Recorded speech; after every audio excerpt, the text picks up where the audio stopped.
Olá, bem-vindo ao Meditando. Eu sou a Juliana Tamietti e neste vídeo eu vou te guiar até que você caia em um sono profundo e tranquilo, te contando uma história. A história de hoje é a história real da princesa russa Anastasia Nikolaevna. Desde já, peço desculpas se eu pronunciar algum nome errado ou se você encontrar algum erro, eu vou colocar o link da fonte onde eu tirei este texto aqui embaixo. Se inscreva no canal, curta o vídeo, deixe um comentário e compartilhe com quem você acha que vai curtir essa história e que também merece dormir bem e relaxar. Agora sente-se ou deite-se em uma posição confortável. Relaxe o seu corpo e vamos começar.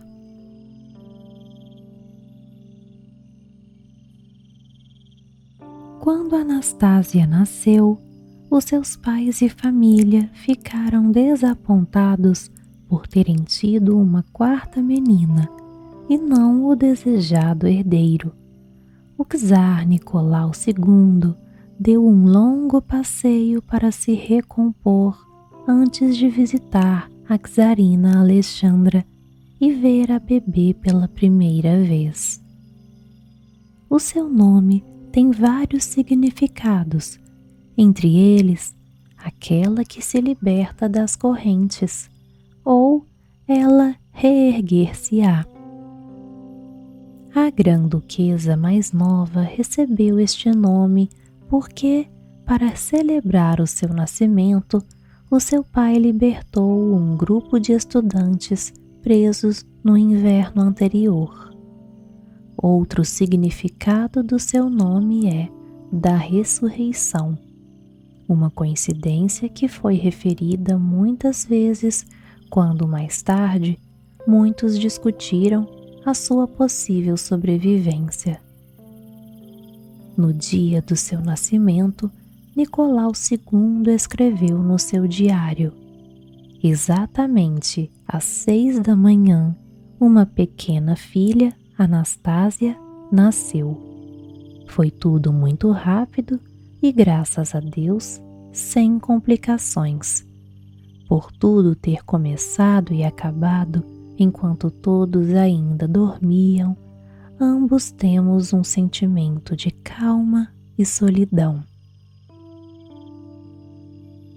Era chamada pela versão francesa de seu nome, Anastasie, ou pelas suas alcunhas russas, Nastia, Nastas ou Nastenka. Outras alcunhas de família eram Malenkaya, que significa pequena, ou Shvibzik, o equivalente russo a diabinho. Fazendo justiça às suas alcunhas, Anastasia cresceu como uma criança vivaz e energética, descrita como baixa e com tendência para o excesso de peso, com olhos azuis e cabelo louro arruivado. Margareta Eiger, a governanta das 4 grã-duquesas, disse que uma pessoa tinha comentado que Anastasia tinha a melhor personalidade e encanto que alguma vez tinha visto. Teimosa, travessa e impertinente, Anastasia era uma admirável mímica. Com muita comicidade e de forma cortante, a menina imitava exatamente a fala e o jeito das pessoas ao seu redor. Disse também que ela era astuta e observadora e tinha um apurado sentido de humor. Ao contrário das irmãs, não sabia o significado da palavra timidez. Descrita simultaneamente como inteligente e dotada, Anastasia, apesar de tudo, nunca se interessou muito pelas restrições da sala de aula, pelo menos segundo os relatos dos seus professores. E as damas de companhia, Lily Den e Anna Virubova, descreveram Anastasia como uma atriz vivaz, mal comportada e talentosa. Os seus comentários aguçados e sagazes atingiam, por vezes, pontos sensíveis. Por vezes, Anastasia excedia os limites do comportamento aceitável. Gleb Botkin disse que ela bateu o recorde de castigos na família e era um verdadeiro gênio a pregar peças. Uma vez, durante uma guerra de bolas de neve na Polônia, Anastasia escondeu uma pedra dentro de uma bola de neve e atirou-a à sua irmã mais velha, Tatiana, atingindo-a no rosto e fazendo com que caísse ao chão. Finalmente, lágrimas brotaram de seus olhos. Após esse incidente, Anastasia ficou aflita e horrorizada por muitos dias, e isso a curou das propensões de praticar outras brincadeiras. Uma prima distante, a princesa Nina Georgievna, recordou que a Anastasia era desagradável ao ponto de ser má e que fazia batota, dava pontapés e arranhava os seus adversários durante jogos. Também se sentia ofendida por Nina, que era da mesma idade, ser mais alta do que ela. Também se preocupava menos com a sua aparência do que as irmãs. Uma escritora americana e esposa de um diplomata americano escreveu como Anastasia, na altura com 10 anos de idade, comia chocolates sem a preocupação de tirar as suas luvas longas e brancas na Casa de Ópera de São Petersburgo. Era também uma Maria Rapaz, entre aspas, que raramente chorava. A sua tia, Olga Alexandrovna, recordou que certa vez ela estava a importuná-la tão excessivamente que lhe deu uma bofetada. O rosto da menina ficou vermelho claro, mas ela saiu correndo silenciosamente do quarto. Quando o canhão de salva do iate imperial disparava, Anastasia fugia para um canto, metia os dedos nos ouvidos, arregalava os olhos e pendia a língua numa expressão trocista de terror. Pierre Dillard, o seu tutor de francês, escreveu sobre ela. A Anastasia era muito travessa e engraçada, tinha um sentido de humor apurado e os seus comentários sarcásticos atingiam quase sempre assuntos sensíveis. Era uma criança terrível, embora os seus defeitos tendessem a ser corrigidos com a idade. Era extremamente preguiçosa, mas era uma preguiça de criança dotada. O seu sotaque francês era excelente e ela representava cenas de comédia com um talento notável. Era tão vivaz e sua alegria tão contagiante que vários membros da suíte adquiriram o hábito de chamá-la Raio de Sol, a alcunha dada à sua mãe pela corte inglesa. Fecha aspas. Anastasia e a sua irmã mais velha, Maria, eram conhecidas na família como o par pequeno. Partilhavam o mesmo quarto, usavam variações do mesmo vestido e passavam a maior parte do tempo juntas. As suas irmãs mais velhas, Olga e Tatiana, também partilhavam um quarto e eram conhecidas como o par grande. As 4 irmãs assinavam as suas cartas usando a alcunha OTMA. Anastásia também era muito chegada ao irmão hemofílico, o czarevich Alexei, ou Bebé. Disse que um adivinhava o que o outro estava a pensar, sem precisarem dizer uma palavra, e era ela quem conseguia diverti-lo quando ele sofria ataques de hemofilia. Desde pequena, Anastásia recorria à influência que tinha sobre Maria, que tinha uma personalidade mais maleável. O quarto das 2 irmãs, em Tsarskoye Selo, ficava em cima da sala de recepção da imperatriz. Maria e Anastásia esperavam, escutando silenciosamente, até que a imperatriz levasse um convidado para dentro, e então as pessoas embaixo ouviam seu fonógrafo mais alto que a música podia tocar. Pulavam nas suas camas de armar e sobre o chão, dançando e gritando e fazendo o maior barulho possível. Apesar da sua energia, Anastásia tinha vários problemas de saúde. A grã-duquesa tinha joanetes, uma condição dolorosa que afetavam ambos os seus dedos dos pés maiores. Tinha também um músculo fraco nas costas, por isso tinha de receber massagens 2 vezes por semana. Para fugir dessas massagens, Anastásia escondia-se debaixo da cama ou dentro de um armário.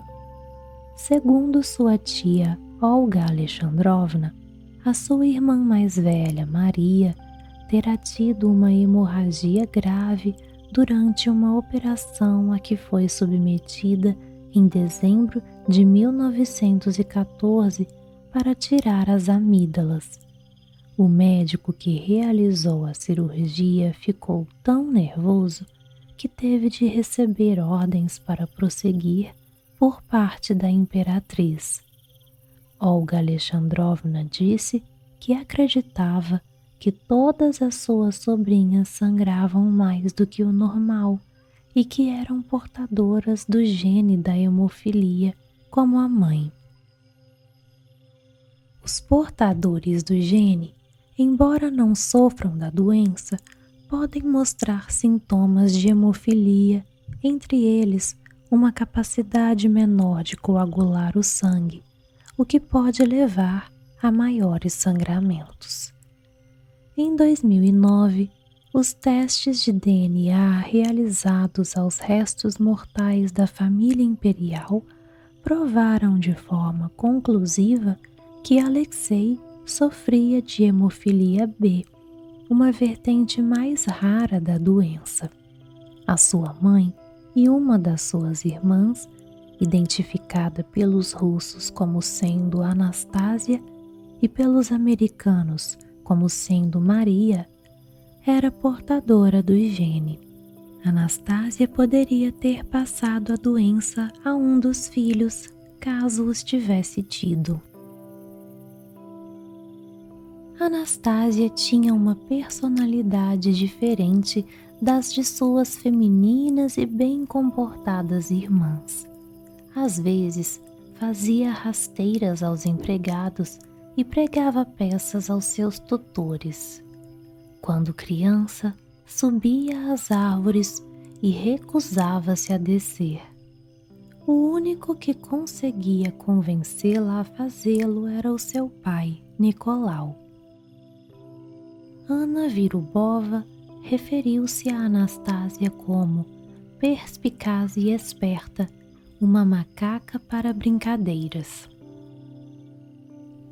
Gleb Botkin recordou a simplicidade que Anastasia demonstrou certa ocasião em que o seu pai tinha dito à Grã-Duquesa que ela era feita de ouro, ao que a jovem respondeu: de forma alguma, sou feita do mais ordinário cabedal.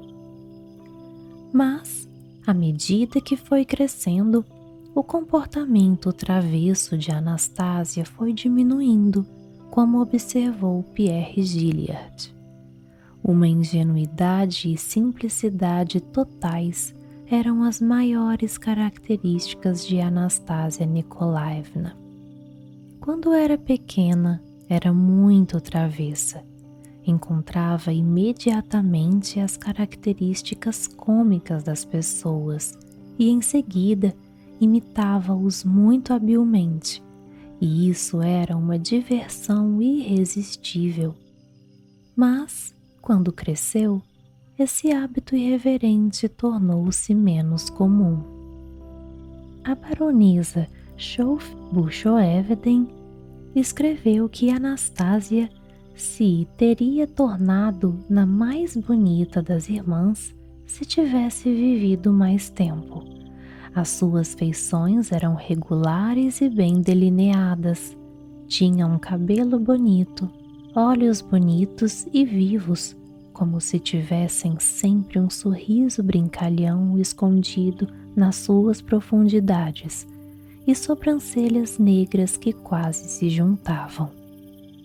Tudo isso combinado tornava a Grã-Duquesa mais nova, diferente de todas as irmãs.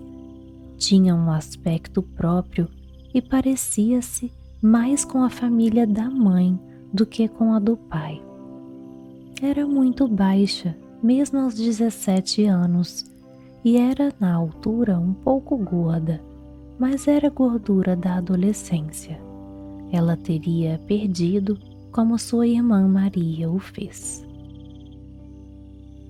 Gostava de passar o seu tempo livre a ouvir música no seu toca-discos e escrever cartas, ver filmes, tirar fotografias, um passatempo de família, brincar às escondidas com Alexei e estendida ao sol sem fazer nada. O seu perfume era o Violette de Cotte. A tia de Anastasia, a Grã-Duquesa Olga, recordou que levava as sobrinhas aos sábados até São Petersburgo, até ao palácio da avó, onde havia festas especialmente feitas para elas, com danças e pessoas jovens para conhecerem. A Grã-Duquesa recordou que nessas festas Anastasia era a que mais aproveitava. Lançava-se fervorosamente às danças, músicas e jogos. Anos depois, Olga escreveu que ainda conseguia ouvir seu riso a ecoar pela sala. A mãe de Anastasia dependia dos conselhos de Gregório Rasputini, um camponês russo e homem santo, e acreditava que tinha sido através da influência dele que o seu filho Alexei se tinha salvado de alguns dos seus mais preocupantes ataques de hemofilia. Anastasia e suas irmãs aprenderam a chamar Rasputini de nosso amigo e a partilhar os seus segredos com ele.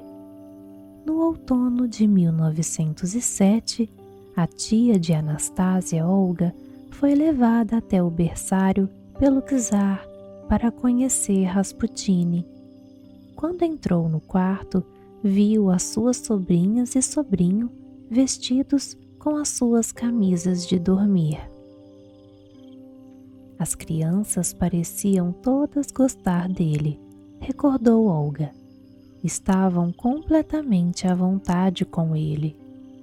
A amizade de Rasputine com os filhos do imperador era evidente em algumas mensagens que o camponês lhes enviou.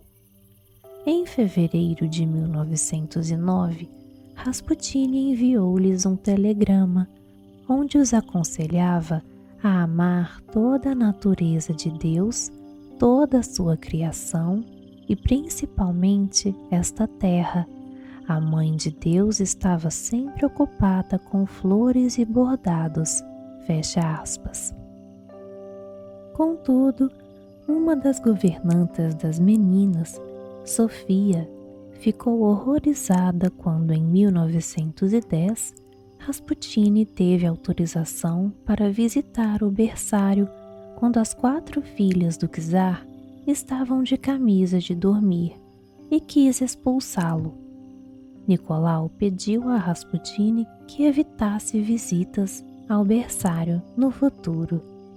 As crianças estavam cientes da tensão que existia entre Rasputine e o resto dos criados e temiam que a sua mãe ficasse enfurecida com a atitude da criada. Abre aspas. Tenho tanto medo que a Sofia Ivanovna diga alguma coisa má sobre o nosso amigo. Fecha aspas. Escreveu a irmã de Anastasia, Tatiana, de 12 anos, à mãe em 8 de março de 1910. Abre aspas. Espero que a nossa ama seja simpática com o nosso amigo agora. Fecha aspas. Eventualmente, Alexandra acabou por despedi-la. Sofia contou a sua história a outros membros da família. Embora as visitas de Rasputine às crianças fossem de uma natureza completamente inocente, pelo menos segundo os relatos que existem, a família ficou escandalizada. Sofia contou à irmã de Nicolau, a grã-duquesa Xênia, que Rasputine visitava as meninas, falava com elas enquanto elas se preparavam para ir para a cama, abraçava-as e fazia-lhes festas. Disse também que as crianças tinham aprendido a não falar de Rasputine com ela e tinham o cuidado de esconder as visitas que ele lhes fazia do resto dos criados. Xênia escreveu que não conseguia compreender a atitude da Alix e das crianças com aquele sinistro Gregório, que acham quase um santo, quando na realidade não passa de um pagão. Fecha aspas. Contudo, os rumores persistiram e a sociedade começou a sussurrar que Rasputine não tinha seduzido apenas a imperatriz, mas também as suas 4 filhas. Estes rumores foram alimentados quando Rasputine revelou cartas ardentes, mas aparentemente inocentes, que lhe tinham sido escritas pela imperatriz e pelas filhas, e começaram a ser espalhadas pela sociedade. Abre aspas. Meu querido, precioso e único amigo, escreveu Anastácia. Gostaria muito de te ver novamente. Apareceste hoje no meu sonho. Estou sempre a perguntar à mamã quando vais aparecer. Penso sempre em ti, meu querido, por seres tão bom comigo. Fecha aspas. A este escândalo seguiu-se a circulação de caricaturas onde se mostrava Rasputine a ter relações com a imperatriz, as suas 4 filhas. Nicolau acabou forçando Rasputine a deixar São Petersburgo durante um tempo, o que desagradou Alexandra. Enfim, Rasputine foi assassinado em dezembro de 1916. Foi dito que as grã-duquesas pareciam frias e visivelmente muito desconcertadas com a morte de Rasputine, e sentaram-se todas muito juntas, entre aspas, no sofá de um dos seus quartos na noite em que souberam da notícia.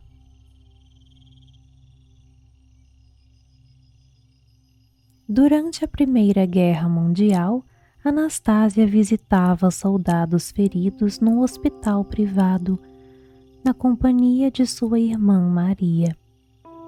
As duas adolescentes, muito novas para se tornarem enfermeiras da Cruz Vermelha, como a sua mãe e suas irmãs mais velhas, jogavam xadrez e bilhar com os soldados e tentavam animá-los. Um soldado que foi tratado no hospital e conheceu Anastasia recordou que a granduquesa ria como um esquilo e caminhava rapidamente, como se fosse sempre aos saltinhos. Em fevereiro de 1917, após a abdicação do czar, Anastasia e a família foram colocadas sob prisão domiciliar no Palácio de Alexandre durante a Revolução Russa. À medida que os bolcheviques se aproximavam, Alexander Kerensky, do governo provisório, mandou-os para Tobolsk, na Sibéria.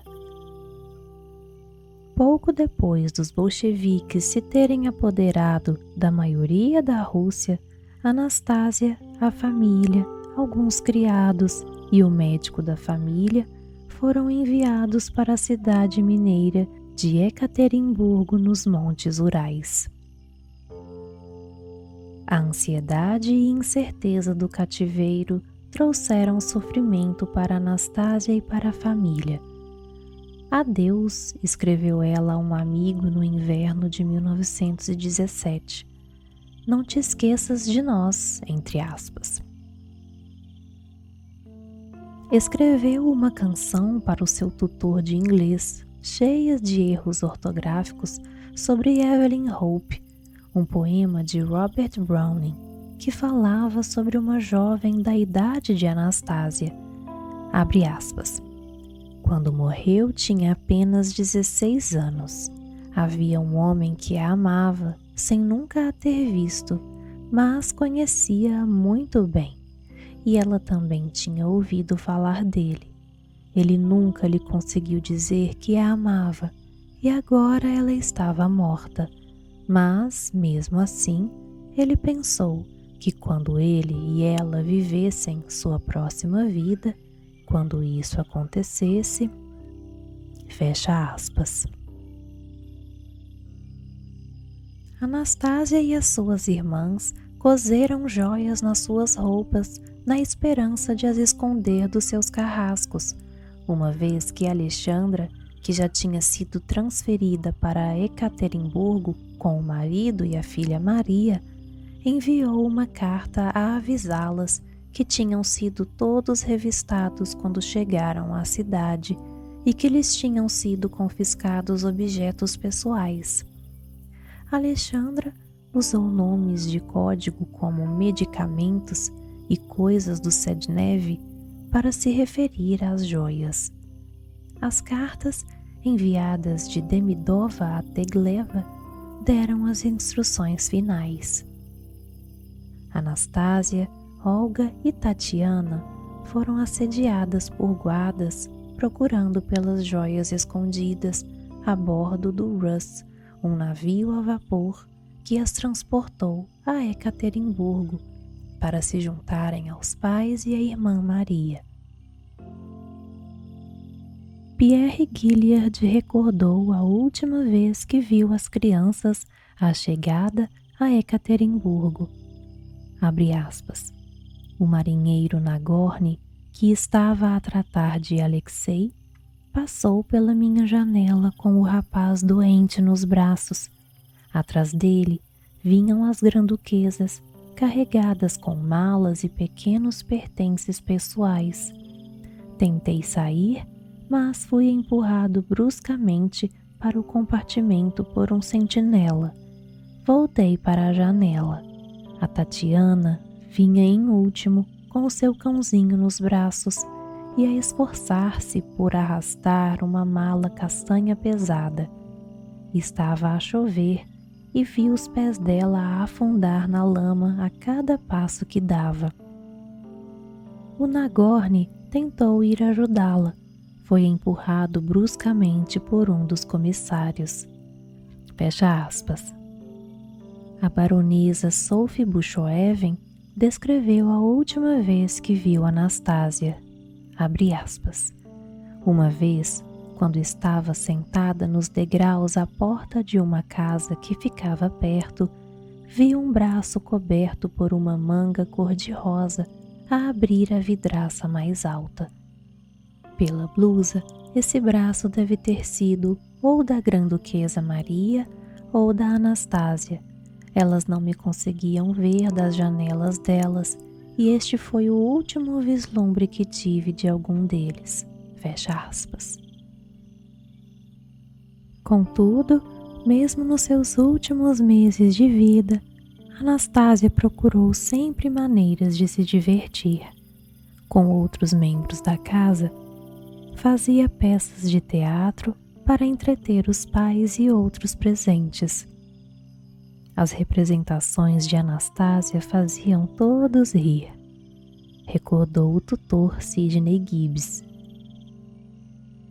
No dia 7 de maio de 1918, numa carta de Tobolsk para sua irmã Maria, Anastasia descreveu um momento de alegria, apesar da tristeza, solidão e medo por Alexei, que estava doente. Abre aspas. Brincando no baloiço, e foi aí que eu me perdi de riso. A queda foi tão maravilhosa, mesmo. Eu já contei isto às nossas irmãs tantas vezes ontem, que elas já estão fartas de me ouvir, mas eu podia continuar a contar a história para sempre. Que tempo fantástico temos tido! Qualquer um podia simplesmente gritar de alegria. Fecha aspas. Nas suas memórias, um dos guardas relembra Anastasia como muito amigável e divertida, enquanto outro guarda disse que Anastasia era um demônio muito charmoso, era travessa e penso que raramente se cansava, era traquinas e fazia imitações hilariantes com os cães, como se fossem cães de circo. Fecha aspas. Outro guarda, contudo, disse que a Grã-Duquesa mais nova era ofensiva e terrorista, e reclamou que ocasionalmente fazia comentários provocantes que causavam tensão no grupo.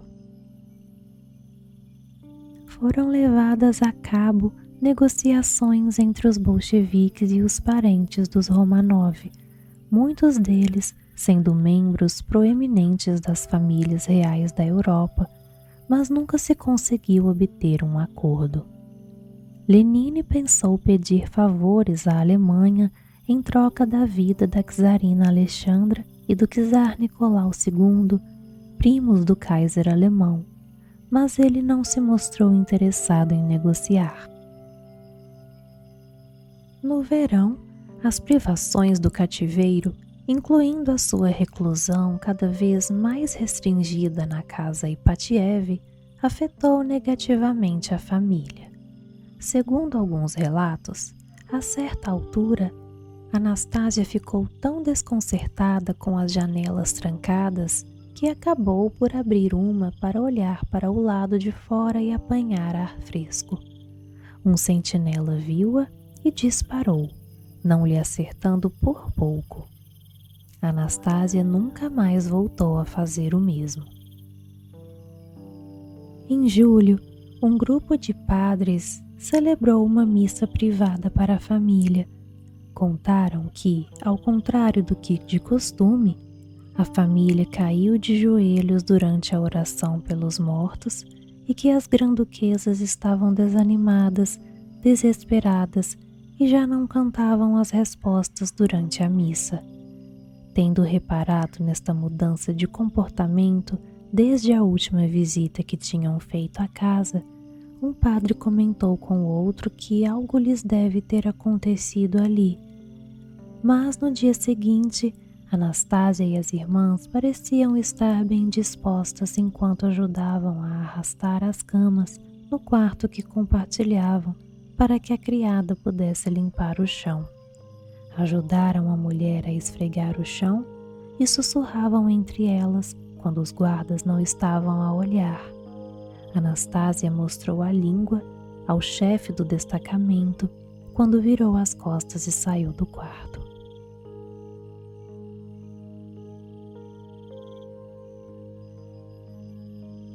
No dia da execução, há um relato sobre o evento, dizendo que imediatamente antes da alvorada do dia dos assassinatos, a família foi acordada e foi-lhes dito para se vestirem.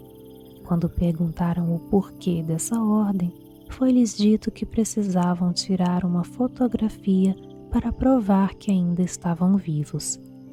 Há também relatos de que foi-lhes dito que havia um tiroteio, o que tornava os quartos superiores onde dormiam inseguros e teriam que se mudar imediatamente para a cave.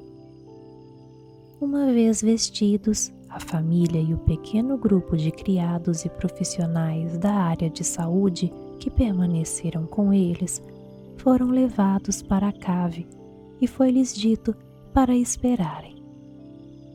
Anastásia seguiu a família, levando seu cão Jimmy nos braços. Foi permitido a Nicolau, Alexandra e Alexei no colo da mãe que se sentassem em cadeiras providenciadas pelos guardas a pedido da imperatriz.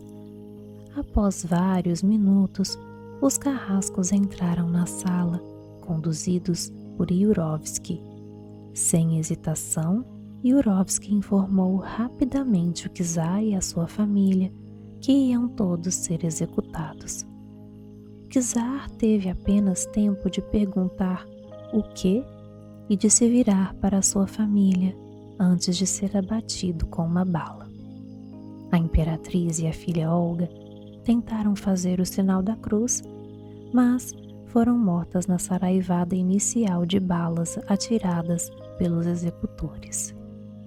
O resto da família e comitiva foram mortos logo depois. As últimas vítimas, Maria, Anastásia e a criada Demidova, estavam no chão, por baixo da única janela da cave. À medida que o carrasco se aproximava, Maria levantou-se e lutou com Ermakov à medida que ele a tentava esfaquear. As joias nas suas roupas protegiam-na, e Ermakov afirmou que a matou com um tiro. Depois, ele lutou com Anastásia, não conseguiu esfaqueá-la e disse que também a matou com um tiro. A caveira de Maria não mostra sinais de balas e não se sabe ao certo como morreu. Ermakov estava bêbado na altura dos assassinatos e é possível que o seu tiro tenha apenas passado de raspão na cabeça de Maria, deixando-a inconsciente e causando uma grande hemorragia. Depois, à medida que os corpos foram retirados da cave, duas das granduquesas deram sinais de vida. Uma sentou-se e gritou, levantando um braço por cima da cabeça, enquanto outra, a sangrar pela boca, gemeu e mexeu-se ligeiramente. Uma vez que as feridas causadas a Olga e Tatiana as mataram instantaneamente, é mais provável que tivesse sido Maria, que talvez estivesse apenas inconsciente, a gritar, enquanto Anastásia poderia ainda ter capacidade para se mexer e gemer. O carrasco contou à esposa que Anastásia foi morta à baioneta, enquanto Yurovsky escreveu que quando os corpos estavam a ser levados, uma das granduquesas ou mais gritaram, mas foram golpeadas na parte de trás da cabeça. Contudo, a caveira de Maria não mostra sinais de violência e os fragmentos queimados do corpo de Anastásia, descobertos em 2009, não fornecem qualquer pista para a sua causa de morte.